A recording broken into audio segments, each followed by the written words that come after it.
What would you do if your quiet bear sanctuary, the one your family built with love and years of hard work, suddenly became the target of a ruthless HOA?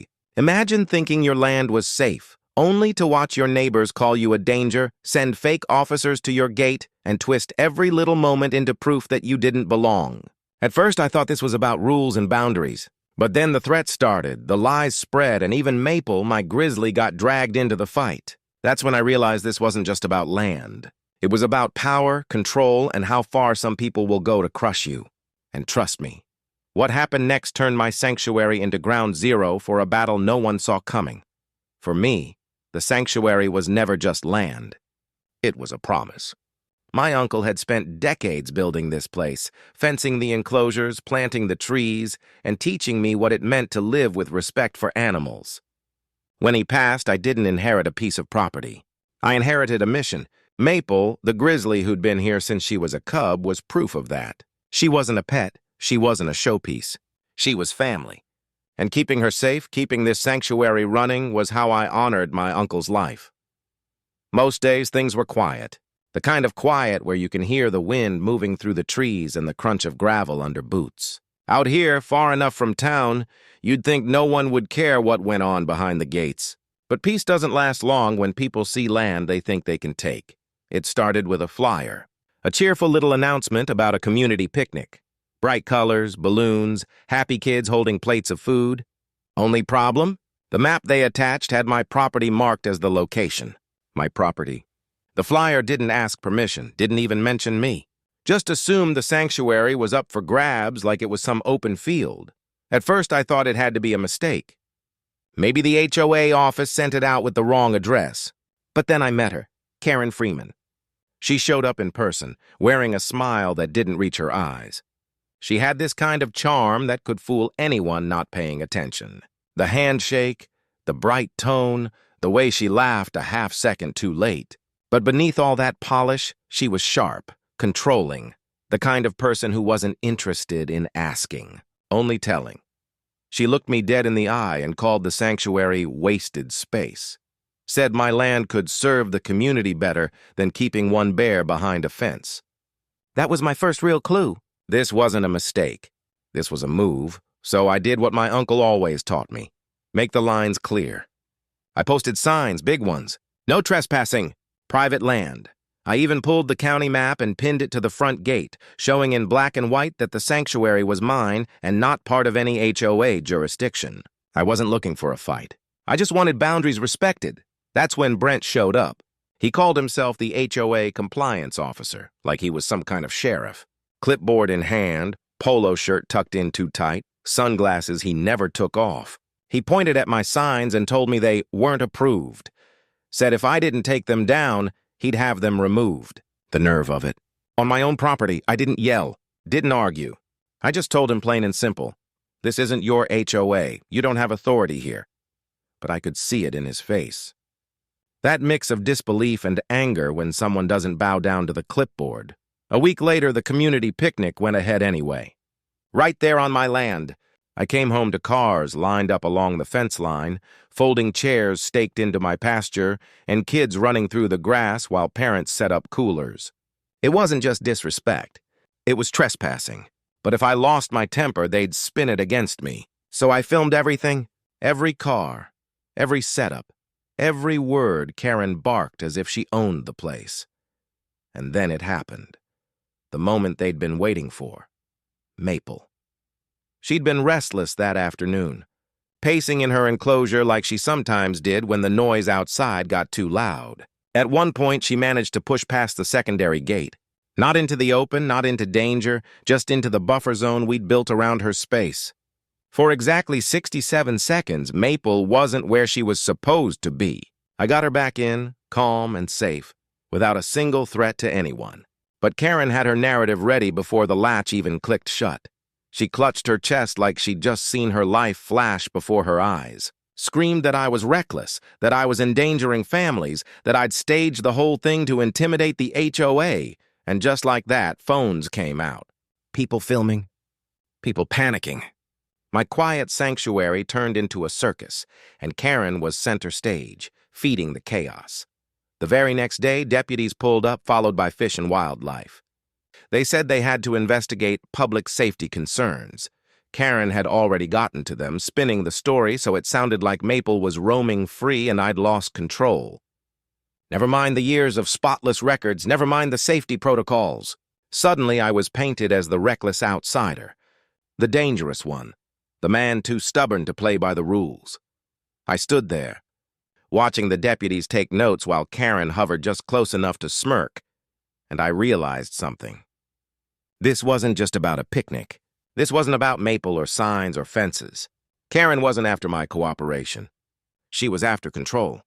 She wanted the sanctuary gone, not because it was unsafe, but because she couldn't own it. And that was the first strike, because what started with a picnic and a trespass was about to grow into something far bigger. Karen had just drawn the battle lines, and I knew she wasn't going to stop. But what she didn't know was that I wasn't going to stop either. And the sanctuary? It was about to become the center of a war she never saw coming. By the time I filed the cease and desist, I thought maybe, just maybe, the worst was behind me.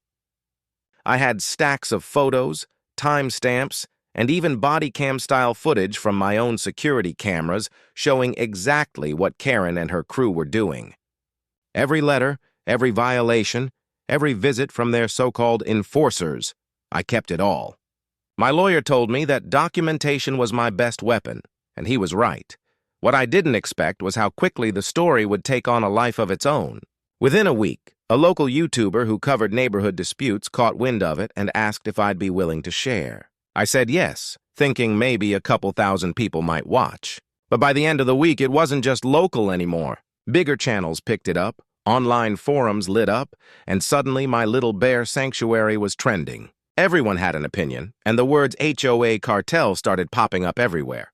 People were calling it a case study in abuse of power, how one petty group could snowball into a full-blown nightmare, and with that attention came stories from others. Messages started pouring in. Widows who'd been fined for flowers planted too close to the sidewalk. Delivery drivers who'd been harassed for parking too long in a cul-de-sac. Even a farmer 30 miles away who'd been slapped with bogus easement violations because Karen insisted she had authority over land that wasn't hers. My case had ripped open a pattern. This wasn't an isolated feud. It was systemic bullying. Then came the turning point. Lisa. She was a former board member, someone I'd only seen in passing at neighborhood events. One night, she showed up at my gate looking nervous, clutching a flash drive. She told me she couldn't keep quiet anymore. On that drive were files, dozens of them, labeled with names, addresses, and the words non-compliant. It was like a blacklist of anyone who dared resist Karen's rules. Each file had notes. Target with fines. Harass until move out. Monitor for violations. And buried in the notes was something worse, connections to her cousin, Alan. He wasn't just family, he was her muscle. The guy she sent whenever she wanted someone scared into submission. Reading those files made my stomach turn. It wasn't just paperwork. It was a playbook of intimidation. And it confirmed what I already suspected. This wasn't about property values or neat lawns. This was about control, plain and simple. Not long after, the retaliation ramped up. One morning, I walked out to find my chicken coop door swinging open, the wire cut clean, and half my hens gone. At first glance, maybe it could have been a fox, but no predator cuts wire with bolt cutters. It was a message, a symbolic one. Like they were saying, we can reach into your home, into your livelihood anytime we want. A day later, another letter arrived in the mail. This one wasn't about fines. It was an official statement claiming I was a dangerous individual who posed a risk to neighborhood stability. It was laughable in tone, but chilling in intent. They weren't just trying to scare me. They were trying to paint me as the villain in my own story. That's when I decided enough was enough. If they wanted to fight dirty, I'd fight clean but loud. I uploaded my first YouTube video laying out everything. The false cops, the harassment, the stolen chickens, even the files Lisa had given me. I blurred sensitive details but showed enough proof that nobody could call it fake. Within hours, it spread. Thousands of views turned into hundreds of thousands. Comments poured in. People calling out the HOA, tagging local officials, demanding answers. Suddenly, I wasn't alone in this fight. I had an army of strangers shining a light on the darkness Karen had thrived in for years. The nickname stuck, the HOA cartel. It wasn't just about me anymore. It was about the culture Karen had created, a toxic little empire built on fear and fake authority. And now, that empire was crumbling in real time. By the time I filed for restraining orders against Karen and Alan, the police were already moving in. Lisa's flash drive wasn't just gossip, it was evidence. Investigators confirmed forged signatures, fake citations, even money trails suggesting she'd been pocketing dues from people who weren't legally under her control. Reporters swarmed the story, and suddenly Karen's face was on every local news station, not as the concerned president, but as the accused mastermind of a neighborhood shakedown. The fallout was swift. Neighbors who had once stayed quiet came forward. Some admitted they'd paid her thousands just to avoid the constant harassment. Others described being too scared to report anything out of fear Alan would show up at their doorstep. Now, with cameras rolling and investigators digging, they finally felt safe enough to speak. And yet, even with the walls closing in, Karen didn't back down. Her last move was one of pure desperation. She accused me of staging the entire thing. She went online, claiming I'd released my own chickens, faked the letters, and doctored the files. She even tried to spin it as me chasing fame and clout off the HOA's good name. It was absurd, but dangerous enough that deputies and even Fish and Wildlife showed up to investigate her claims. That's when it hit me. This wasn't just going to end with an arrest or a court order. People like Karen don't go quietly. They cling to their narrative until the very last second, no matter how ridiculous it sounds. And sure enough, one night, just as I was settling in, a final message slid under my gate. No signature, just a note scrawled in black marker. This isn't over.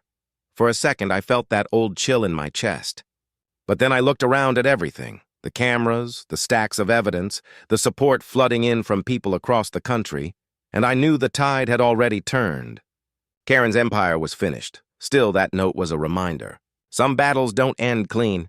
They echo, they linger, they leave marks. And in that moment, I realized the fight wasn't just about my bear sanctuary anymore. It was about every person who'd ever been cornered by someone drunk on power. Because what started as trespassing at a picnic was only the beginning. Karen wasn't just after land. She was after complete control. The thing about bullies is, once the mask slips, they fall faster than anyone expects. For months, Karen had strutted around like a queen, waving papers, barking orders, and using intimidation to keep people in line. But once the first crack appeared, once the county investigators started digging into her fake ordinances, bogus fines, and intimidation tactics, the whole rotten empire began to crumble. It started small. A county clerk flagged some of her official HOA filings as suspicious. Then a state investigator uncovered duplicate bank accounts linked to HOA dues that didn't match any legitimate association records. Before long, federal agencies were looking into whether she'd been laundering money through shell companies, using community fees as cover. Suddenly, this wasn't a story about a nosy neighbor trying to control lawns. It was a case of fraud, impersonation, and abuse of power on a much bigger scale. And just like that, the neighbors who had once clapped along with Karen's threats began to change their tune. Fear had kept them silent for years, but evidence has a funny way of breaking chains. The same people who had once whispered behind closed doors now found themselves sitting across from investigators, telling stories of late-night visits, false citations, and even threats to tow cars that weren't breaking any rules. The moment that struck me most came when Mr. Patterson, a widower down the street, admitted he'd been paying special HOA fees for years, all under the threat of having his home liened.